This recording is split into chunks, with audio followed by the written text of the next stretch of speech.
Hello साथियों, आप सभी का स्वागत है आपके अपने यूट्यूब चैनल विकास स्टडी पर। आज के वीडियो में हम डिस्कस करेंगे हिस्ट्री, और हिस्ट्री स्टार्ट करेंगे सिंधु घाटी सभ्यता से। और यहाँ पे बेसिक टू एडवांस लेवल के सारे क्वेश्चंस होंगे जो एग्ज़ाम में बहुत ज़्यादा रिपीट होते हैं। तो चलिए स्टार्ट करते हैं। सबसे पहले तो सिंधु घाटी सभ्यता का टेन्योर पूछ लिया जाता है कि कब से कब तक का ये मतलब काल चला। तो आपको याद रखना है 2400 ईसा पूर्व से 1700 ईसा पूर्व तक चला। ठीक है। इसके बाद में ये घाटी जो सभ्यता थी ये त्रिभुजाकार थी, आपको याद रखना है। इसके बाद में सिंधु घाटी सभ्यता की खोज की थी राय बहादुर साहनी ने।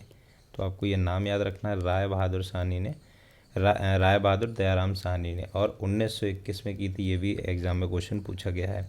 इसके बाद में यहाँ पे आर्द्र ऐतिहासिक काल और प्रागैतिहासिक और इतिहास में क्या डिफरेंस है ये देख लेते हैं।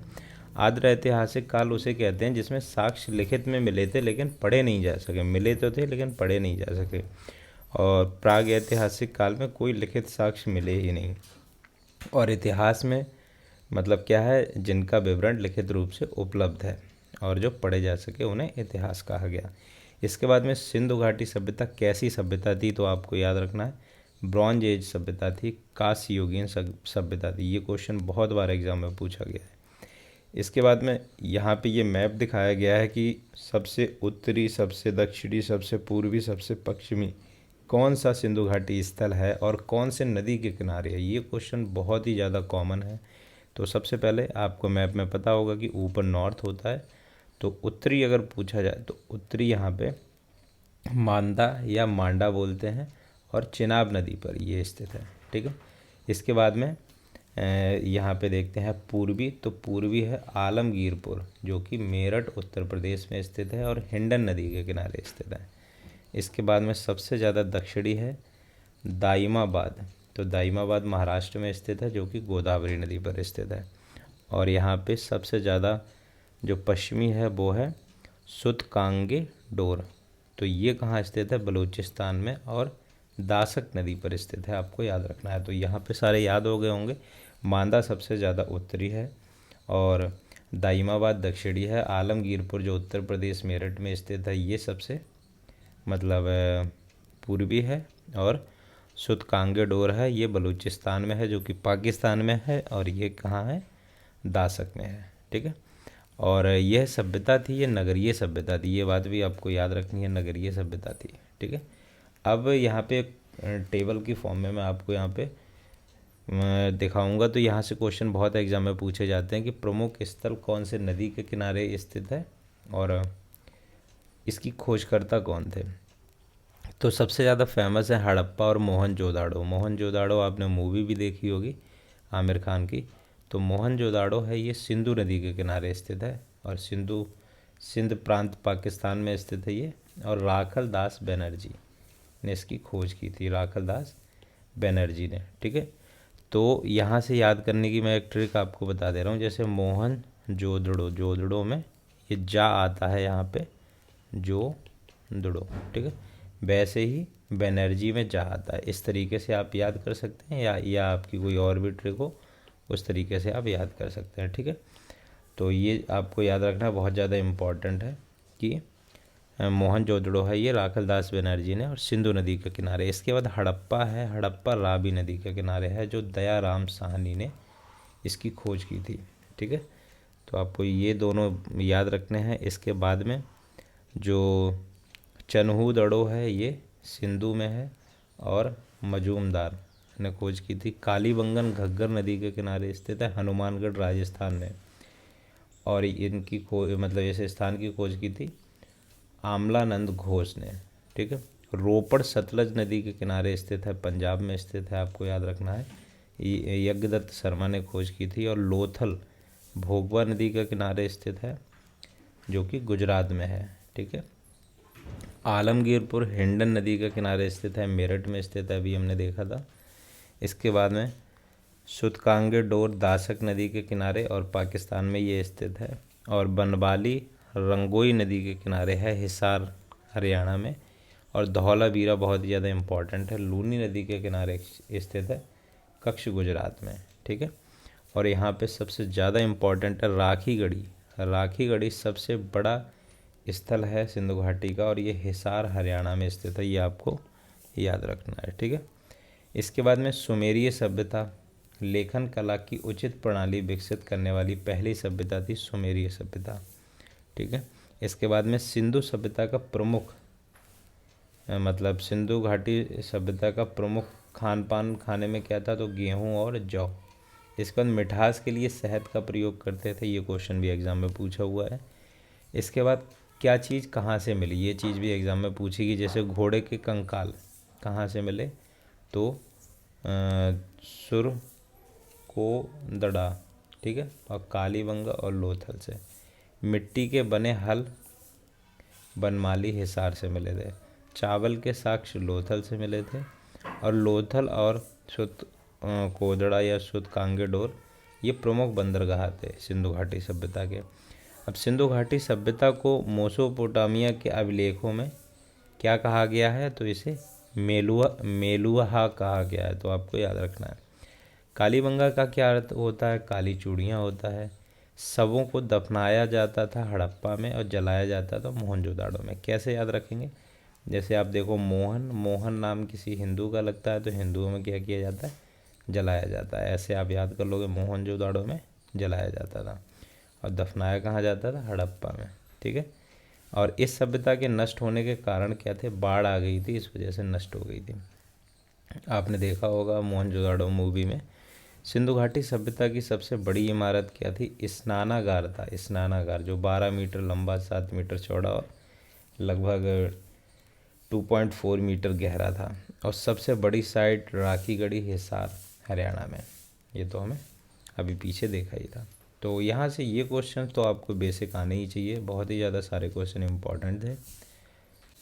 सिंधु घाटी सभ्यता के बाद हमारा नेक्स्ट टॉपिक है वैदिक सभ्यता। वैदिक सभ्यता या ये आर्यों के द्वारा निर्मित सभ्यता थी, और ये 2 पार्ट में यहाँ पे डिवाइड की जाती है वैदिक सभ्यता को। एक ऋग वैदिक काल, दूसरी उत्तर वैदिक काल।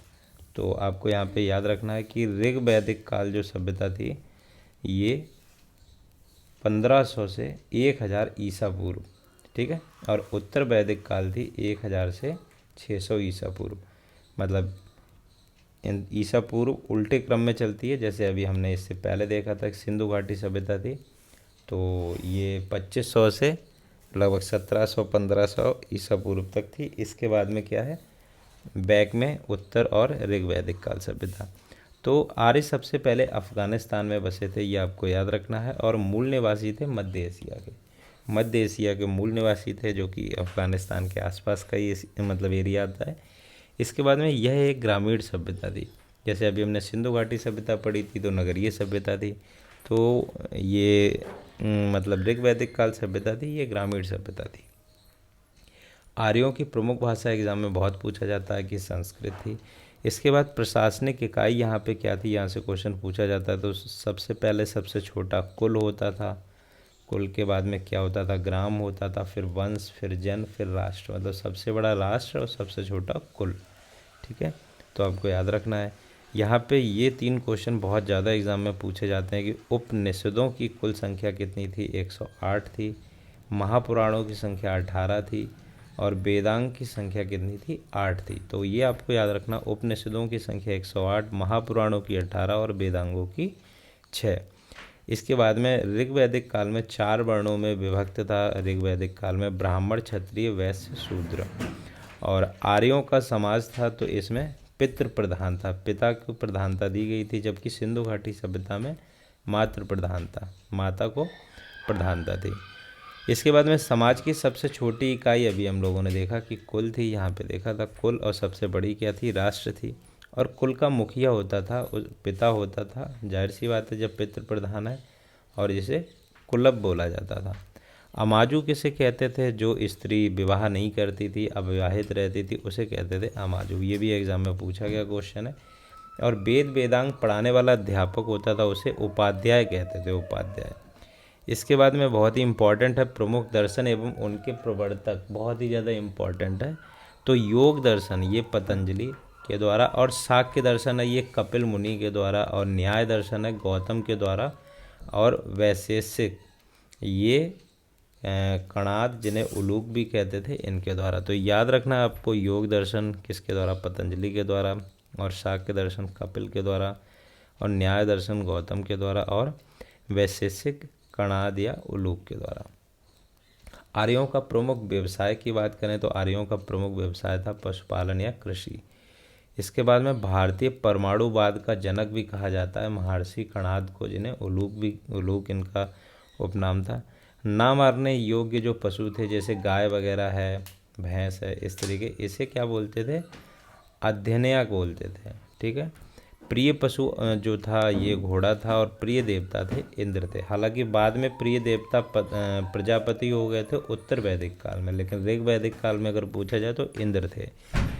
प्रिय जो पशु था वो घोड़ा था।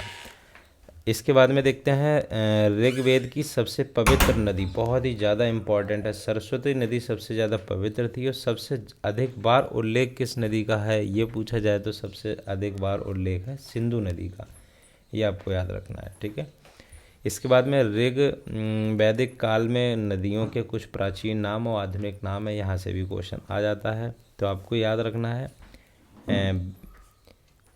बितसता झेलम नदी का पुराना नाम है। आश्किनी चिनाब नदी का है। उसके बाद में परुषणी रावी नदी का है, और सतुद्री सतलज नदी का है। बिपाशा ब्यास नदी का है। सदानीरा गंडक नदी का है, और द्रसद्रती घग्गर नदी का है। यहाँ पे ये आश्किनी चिनाब नदी का बहुत ज़्यादा एग्जाम में पूछा जाता है, और बितसता झेलम नदी का, ये आपको याद रखने हैं। ठीक है, दो तो आपको याद ही रखने हैं। उसके बाद में उत्तर वैदिक काल 1000 से 600 ईसा पूर्व, इसमें क्या थी, वर्ण व्यवस्था थी, जन्म के आधार पर होगी। पहले तो ऋग वैदिक काल में कर्म के हिसाब से जैसा काम करोगे, क्षत्रिय वैश्य ब्राह्मण शूद्र जैसे काम करोगे उस हिसाब से आपको कैटेगरी में रखा जाता था। लेकिन उसके बाद में उत्तर वैदिक काल आया, इसमें क्या है, फिर तो इन्होंने ये कह दिया कि ब्राह्मण का बेटा ब्राह्मण, क्षत्रिय का क्षत्रिय, मतलब वर्ण व्यवस्था थी, जन्म के आधार पर कर दी। हल जो खेत में जोतने के काम आता था उसे सिरा कहते थे। हल रेखा को सीता कहते थे, ये भी इम्पोर्टेंट है। यहाँ पे ये क्वेश्चन बहुत ही ज़्यादा इम्पोर्टेंट है। भारत के सभी दर्शनों में सबसे प्राचीन शाक्य दर्शन था। सत्यमेव जयते है, ये मुंडकोपनिषद से लिया गया है, बहुत बार ये क्वेश्चन पूछा गया है। महाभारत का पुराना नाम क्या, जय संहिता है, और विश्व का सबसे बड़ा महाकाव्य भी ये है, तो आपको याद रखना है। अब साथियों नया टॉपिक देखते हैं, महाजनपदों का उदय। जैसे कि आज हमारे भारत में अलग अलग यहाँ पे स्थानों को राज्यों में डिवाइड किया गया है, तो पहले के समय में महाजनपद हुआ करते थे, और इन महाजनपदों की संख्या हुआ करती थी, तो ये हुआ करती थी 16, जो कि आपको याद रखना है। बहुत एग्जाम में पूछा जाता है कि कुल कितने महाजनपद थे, तो 16। ठीक है। इसके बाद में यहाँ पे देखते हैं कि बुद्ध के जन्म के 6वीं शताब्दी में, ठीक है, बुद्ध के जन्म के 6वीं शताब्दी में क्या थे कि महाजनपद 16 थे। 16 महाजनपद में भारत को विभाजित किया गया था, और बौद्ध ग्रंथ अंगुत्तर निकाय से मिलती है इसकी जानकारी। ये बहुत ही ज़्यादा इम्पॉर्टेंट है, ये चीज़ आपको दिमाग में रखनी है अपने, कि जो 16 महाजनपदों की जानकारी है ये अंगुत्तर निकाय से मिलती है बौद्ध धर्म के। ठीक है। महाजनपद और इनकी राजधानी से क्वेश्चन पूछ लिया जाता है, क्षेत्र से इतना क्वेश्चन नहीं पूछा जाता है, लेकिन एक आइडिया के लिए आपको ये पता होना चाहिए। ठीक है। तो सबसे पहले अंग था, अंग इसकी राजधानी थी चंपा। ठीक है, ये बिहार के साइड का एरिया था। मगध इसकी राजधानी थी गिरिव्रज और राजगृह, पटना और गया। काशी बनारस राजधानी थी। वत्स कौशाम्बी राजधानी थी, उत्तर प्रदेश का था। और बज्ज वैशाली थी, विदेह या मिथिला। ठीक है। इसके बाद कौशल श्रावस्ती थी। अवंती उज्जैन थी। मल्ल कुशावती थी। पंचाल अहिच्छत्र। ठीक है। इसके बाद में 16 महाजनपदों का जो उल्लेख है ये भगवती सूत्र जैन ग्रंथ में भी है। ठीक है। तो जैन ग्रंथ में अगर पूछा जाए तो भगवती सूत्र। ठीक है। इसके बाद चेदी शक्तिमती, कुरु, इंद्रप्रस्थ, मृतस्य विराटनगर, कंबोज, हाटक, सूरसेन मथुरा और अस्मक पोटाली, गांधार तक्षशिला, रावलपिंडी और पेशावर। पाकिस्तान के साइड का जो था उसे गांधार बोलते थे, जहाँ का गांधार राज शकुनी था, तो ये पाकिस्तान का रावलपिंडी पेशावर का। ठीक है, अगर आपने पुराने मतलब अगर आपने सीरियल वगैरह देखे होंगे, जैसे महाभारत है, चंद्रगुप्त मौर्य है, पोरस है, तो आपको ये जो महाजनपद थे इनके बारे में आपको ज़्यादातर के नाम आपने सुने होंगे। ठीक है, तो यहाँ पे इसका मैप देख लेते हैं कि देखो तक्षशिला यहाँ पे था। ठीक है, इसका गांधार, इसके बाद में यहाँ पे अंग है, मगध है, मगध का राजा चंद्रगुप्त मौर्य। ठीक है, और धनानंद, तो ये पटना वाले एरिया की बात है ये। ठीक है, काशी, ये पांचाल, पांचाल की जैसे महाभारत में आपने पांचाली देखा होगा, द्रौपदी, तो यहाँ से थी। कुरुक्षेत्र जो था महाभारत हुई थी वो यहाँ पे था। ये वाला एरिया है ये चंद्रगुप्त मौर्य का, और धनानंद का जो चंद्रगुप्त मौर्य वहाँ का, यहाँ का शकुनी था। ठीक है, सूरसेन ये मथुरा के एरिया था। ठीक है, तो इस तरीके से आपको यहाँ से राजधानियाँ पूछ ली जाती हैं, तो आपको यहाँ पे याद रखना है। इम्पॉर्टेंट है काफ़ी ये राजधानी वगैरह, तो ये चीज़ आपको याद रखनी है। यहाँ से क्वेश्चन पूछ दिया जाता है तो क्वेश्चन गलत हो जाता है एग्ज़ाम में, तो ये चीज़ आपको अब साथियों जैन धर्म और बौद्ध धर्म से यहाँ पे देखते हैं। जैन धर्म के संस्थापक थे ऋषभदेव, और ये पहले तीर्थंकर थे। 24 तीर्थंकर जैन धर्म में कुल हुए थे, और ऋषभदेव का प्रतीक जो था वो था सांड। ठीक है, तीर्थंकर कुल कितने थे? 24 थे। इसमें एग्ज़ाम में हमसे पूछा जाता है, पहले तो यहाँ पे ऋषभदेव थे, दूसरे अजीतनाथ थे, और 23 में पार्श्वनाथ थे, और 24 में महावीर थे। ठीक है, तो ऋषभदेव का तो सांड था प्रतीक, हाथी अजीतनाथ का था, पार्श्वनाथ का सर्प था, पार्श्वनाथ सर्प, और महावीर का सिंह था। ठीक है, इसके बाद में ऋषभदेव एवं आरिस्टोनेमी के नाम का उल्लेख है, ये ऋग्वेद में भी है। ये क्वेश्चन एग्जाम में पूछा गया है, और 22वें थे आरिस्टोनेमी जो थे वो 22वें यहाँ पे तीर्थंकर थे। इसके बाद में 24वें तीर्थंकर महावीर स्वामी थे। इनसे क्वेश्चन एग्जाम में बहुत ज़्यादा पूछा जाता है, तो आपको याद रखना है 24वें तीर्थंकर कौन थे? महावीर स्वामी। महावीर स्वामी का जन्म था वो कोडल ग्राम वैशाली बिहार में हुआ था 540 ईसा पूर्व।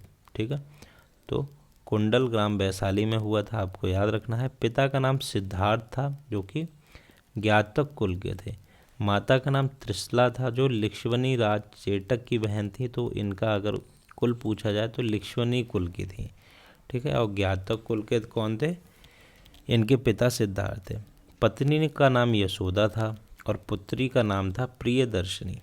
ठीक है, तो आपको ये सारी चीज़ें याद रखनी है। बचपन का नाम इनका वर्धमान था, कई बार आपने सुना भी होगा कि वर्धमान महावीर। 30 वर्ष की आयु में भाई से नंदीवर्धन से अनुमति लेकर संन्यास जीवन स्वीकार कर लिया था इन्होंने। ठीक है, इसके बाद 12 वर्षों की तपस्या के बाद ये नदी बहुत ज़्यादा एग्जाम में पूछी जाती है, ऋजुपालिका नदी। ऋजुपालिका नदी के किनारे साल वृक्ष के नीचे इन्हें ज्ञान की प्राप्ति हुई थी। ठीक है, तो महावीर स्वामी को ऋजुपालिका नदी के किनारे ज्ञान की प्राप्ति हुई थी। इनके अनेक नाम और भी थे, जैसे जिन जिसका मतलब विजेता था, अरिहत और निर्ग्रंथ। ठीक है, ये 3 नाम भी थे, ये भी एग्जाम में पूछा जाता है। इसके बाद में महावीर ने अपना उपदेश प्राकृतिक भाषा में दिया था, जिसे अर्धमगधी भी कहते हैं, और महावीर के अनुयायी निग्रंथ कहलाए। प्रथम अनुयायी इनका दामाद था, मतलब प्रियदर्शनी का हस्बैंड था, जामिल। इसके बाद मगध में भीषण अकाल पड़ गया 12 वर्षों का, और 12 वर्षों का जब अकाल पड़ गया तो एक ग्रुप था इनका जो भद्रबाहु थे, उनका ग्रुप कर्नाटक चला गया, और स्थूलभद्र थे, स्थूलभद्र मगध में ही रहे। ठीक है, तो ये चीज़ आपको याद रखनी है, स्थूलभद्र मगध में ही रहे और भद्रबाहु थे कर्नाटक में रहे। अगर चंद्रगुप्त के बारे में आपने पढ़ा होगा तो स्थूलभद्र उन्हीं के ही मतलब मित्र थे, तो ये मगध में ही रहे। ठीक है, और भद्रबाहु थे ये दिगंबर कहलाए बाद में, और मतलब भद्रबाहु के जो अनुयायी थे जो कर्नाटक चले गए, वो बाद में जब आए या वहीं बस गए, वो दिगंबर कहलाए। और स्थूलभद्र के अनुयायी जो थे वो मगध में ही रहे। अनुयायी मतलब बेसिकली उनके नहीं थे, वो तो महावीर स्वामी के ही थे, लेकिन जो उनके साथ में रहे, ठीक है, वो श्वेतांबर कह रहा है, श्वेत वस्त्र पहनने वाले। आपने देखा होगा जैन धर्म में दो तरीके के लोग होते हैं, मतलब एक तो सफ़ेद कपड़े पहनेंगे और एक नग्न रहेंगे। तो नग्न रहेंगे वो दिगंबर हैं, और श्वेतांबर हैं जो श्वेत वस्त्रों में रहते हैं। अब जैन धर्म की जो मीटिंग्स हुई थी, पहली मीटिंग पाटलिपुत्र में हुई थी, एग्ज़ाम में बहुत बार पूछा गया है, और स्थूलभद्र के संरक्षण में हुई थी। द्वितीय थी वो बल्लवी गुजरात में हुई थी, और ये क्षमा श्रवण के अध्यक्षता में हुई थी। त्रिरत्न कौन से हैं जैन धर्म के, तो आपको ध्यान रखना है सम्यक दर्शन, सम्यक ज्ञान, सम्यक आचरण, ठीक है। महोत्सव ये है पर्यूषण, और पवित्र ग्रंथ है आगम। दोनों क्वेश्चन बहुत ही ज़्यादा इम्पोर्टेंट है, एग्ज़ाम में पूछे गए हैं। महोत्सव है पर्यूषण और पवित्र ग्रंथ है आगम। ऐसे पूछा जाता है कि आगम जो ग्रंथ है ये किस धर्म से संबंधित है। अच्छा, इन धर्मों में ईश्वर की मान्यता नहीं थी, आत्मा की मान्यता थी, ठीक है। जैन धर्म ने अपने आध्यात्मिक विचार शाक्य दर्शन से ग्रहण किए। जो हमने अभी पीछे पढ़ा था शाक्य दर्शन, उसी से इन्होंने अपने आध्यात्मिक विचार थे वो ग्रहण किए थे। जैन धर्म मानने वाले राजा, तो चंद्रगुप्त मौर्य था, ये जैन धर्म का अनुयायी था, और कलिंग नरेश खारवेल भी थे, और चंदेल शासक भी थे, ठीक है। इसके बाद में गोमतेश्वर की मूर्ति बहुत एग्जाम में पूछी जाती है। श्रवणबेल गोला कर्नाटक में स्थित है, और गंग वंश के द्वारा ये बनवाई गई थी। खजुराहो के जैन मंदिर हैं, ये चंदेल शासक के द्वारा निर्माण कराया गया था, और मथुरा कला का संबंध जैन धर्म से है, ठीक है। और इसके बाद में मौर्य योगीन युग में जैन धर्म का प्रसिद्ध केंद्र मथुरा था, तो आपको याद रखना है मथुरा कला के संबंध जैन धर्म से है, और मौर्योत्तर युग में जैन धर्म का प्रसिद्ध केंद्र मथुरा था। इसके बाद में देखते हैं कल्पसूत्र। कल्पसूत्र किसके द्वारा लिखा गया था, भद्रबाहु के द्वारा। बहुत ही ज़्यादा ये एग्ज़ाम में क्वेश्चन बार पूछा जाता है जैन धर्म से। और जैन तीर्थंकरों की जो 24 तीर्थंकर हैं, इनकी जीवनी का उल्लेख इसमें किया गया है कल्पसूत्र में, ठीक है। 72 वर्ष की आयु में महावीर की मृत्यु हो गई, और पावापुरी राजगीर में हुई, बिहार में, ठीक है। तो जैन धर्म के मतलब इनका कुंडल ग्राम बिहार में ही जन्म हुआ था, और पावापुरी राजगीर में ही इनकी मृत्यु हो गई, ठीक है। इसके बाद में देखते हैं बौद्ध धर्म, ठीक है। बौद्ध धर्म के बारे में देखते हैं। संस्थापक गौतम बुद्ध, बचपन का नाम सिद्धार्थ था। जन्म 563 ईसा पूर्व में लुम्बिनी कपिलवस्तु नेपाल में हुआ था। इनका जन्म नेपाल में हुआ था। प्रतीक इनके जन्म का था कमल एवं सांड। पिता का नाम शुद्धोधन था, जो शाक्यगढ़ के क्षत्रिय राजा थे।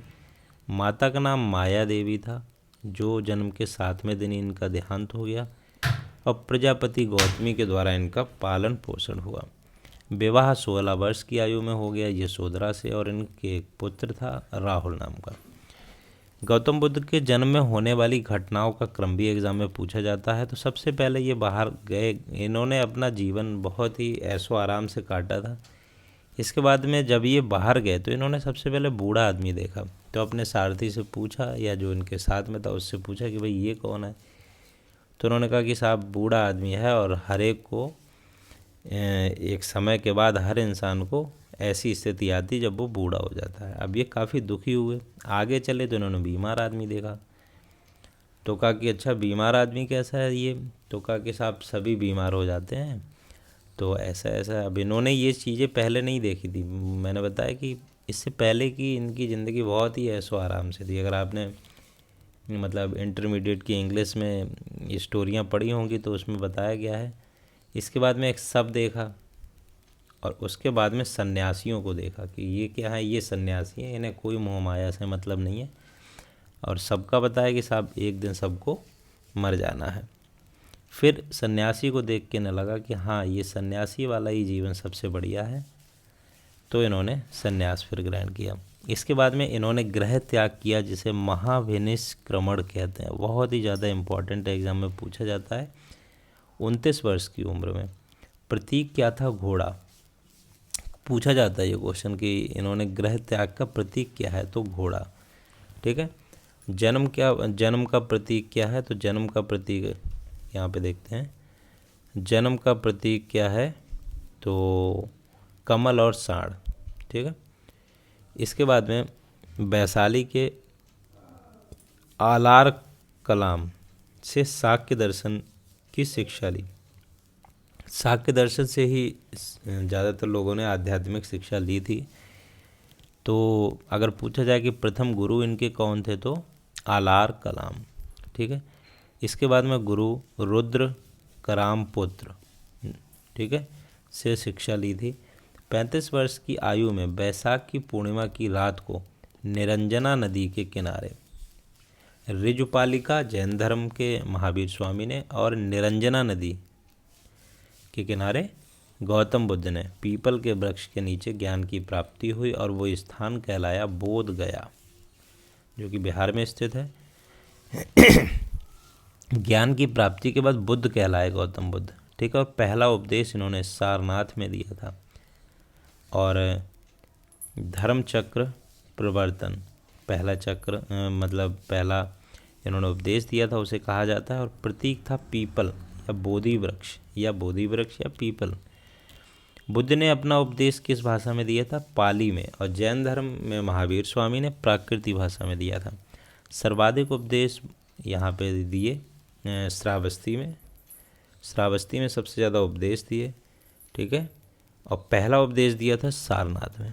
ठीक है। दोनों चीज़ें आपको याद रखनी है। अनुयायी कौन कौन थे? बिंबसार और उदाई। बुद्ध की मृत्यु हो गई 483 ईसा पूर्व में 83 वर्ष की उम्र में कुशीनगर देवरिया उत्तर प्रदेश में। बुद्ध की मृत्यु को महापरिनिर्वाण कहा गया। महाविनिष्क्रमण कहा गया घोड़ा जिसका प्रतीक था गृह त्याग को।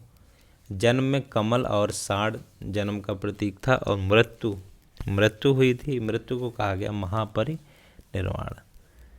मृत्यु के बाद शरीर के अवशेषों को 8 भागों में विभाजित किया गया और 8 स्तूपों का निर्माण कराया गया।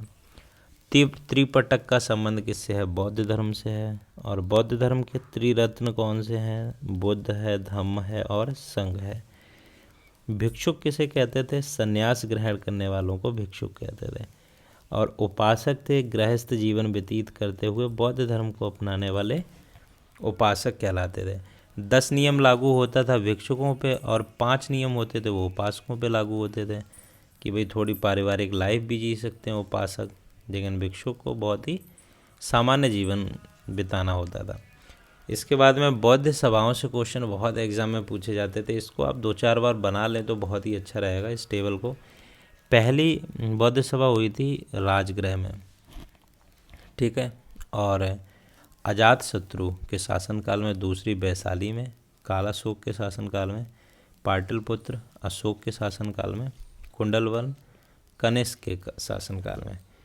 इसकी मैंने एक ट्रिक का वीडियो भी बनाया है कि आजा मेरे राजा, तो आजा से अजातशत्रु, राजा से राजगृह। वैश्या सबका काल है वैशाली और काल है से कालाशोक। पटाओ मत आशिक पाटलिपुत्र और आशिक से अशोक। और कुंवर जी कंगाल हैं तो कुंवर जी से कुंडलवन और कनिष्क। तो ये आपको याद रखना है। इसके बाद बौद्ध धर्म का 2 भागों में विभाजन हो गया चौथी बौद्ध सभा के बाद, हीनयान और महायान। महायान का आदर्श था बोधिसत्व। बोधिसत्व का मतलब है कि दूसरों के कल्याण को प्राथमिकता देते हुए अपने निर्वाण में विलंब करना है। मतलब दूसरों का कल्याण करते हुए अपना समय ज़्यादा लंबा से लंबा खींचना। हीनयान का अर्थ था अरिहत पद आदर्श था, जो अपनी साधना से निर्वाण प्राप्त करते, अपनी साधना से मृत्यु को प्राप्त होते थे। बौद्ध का सबसे पवित्र त्यौहार बैसाख पूर्णिमा, जिसे बुद्ध पूर्णिमा कहा जाता है। माना जाता है कि बुद्ध का जन्म भी इसी दिन हुआ था, ज्ञान प्राप्ति भी इसी दिन हुई थी और महापरिनिर्वाण भी बैसाख पूर्णिमा को हुआ था। अच्छा, अष्टांगिक मार्ग सांसारिक दुखों से मुक्ति हेतु ये 8 हैं, ये क्वेश्चन एग्ज़ाम में पूछा जाता है। आजकल जो बेसिक क्वेश्चन है वो ना पूछ के थोड़ा डेप्थ में पूछा जाता है। तो यहाँ से क्वेश्चन एग्ज़ाम में पूछा गया कि इनमें से कौन सा अष्टांगिक मार्ग नहीं है। तो देखना है आपको सम्यक दृष्टि, सम्यक संकल्प, सम्यक वाणी, सम्यक कर्मांत, सम्यक आजीव, सम्यक व्यायाम, सम्यक स्मृति, सम्यक समाधि। तो ये आपको 8 याद रखने हैं, ठीक है। जातक कथाओं का संबंध बौद्ध धर्म से है। सर्वाधिक बौद्ध मूर्तियाँ किस शैली में बनी है? तो गांधार शैली में बनी है। प्रथम बौद्ध मूर्ति है मथुरा शैली में बनी है, ऐसा माना जाता है। नेक्स्ट है गुरु रिनपांच पदम संभव का संबंध बौद्ध धर्म से है, जिनकी 123 फीट ऊंची मूर्ति हिमाचल प्रदेश में रेवालसर झील के किनारे है। इसके बाद में प्रमुख मठ पूछे जाएं बौद्ध धर्म के, तो तवांग मठ है अरुणाचल प्रदेश में, और हेमिस मठ है लद्दाख में। तो आई थिंक बौद्ध और जैन धर्म से आपको यहाँ से अगर इतना आपको आता है तो चांस है कि अगर यहाँ पे 10 क्वेश्चन पूछे जाएंगे तो 9 क्वेश्चन बहुत आसानी से आप कर सकते हैं। बाकी इसकी PDF फाइल हम टेलीग्राम ग्रुप पे डाल देंगे, जिसका लिंक वीडियो के डिस्क्रिप्शन में मिल जाएगा आपको।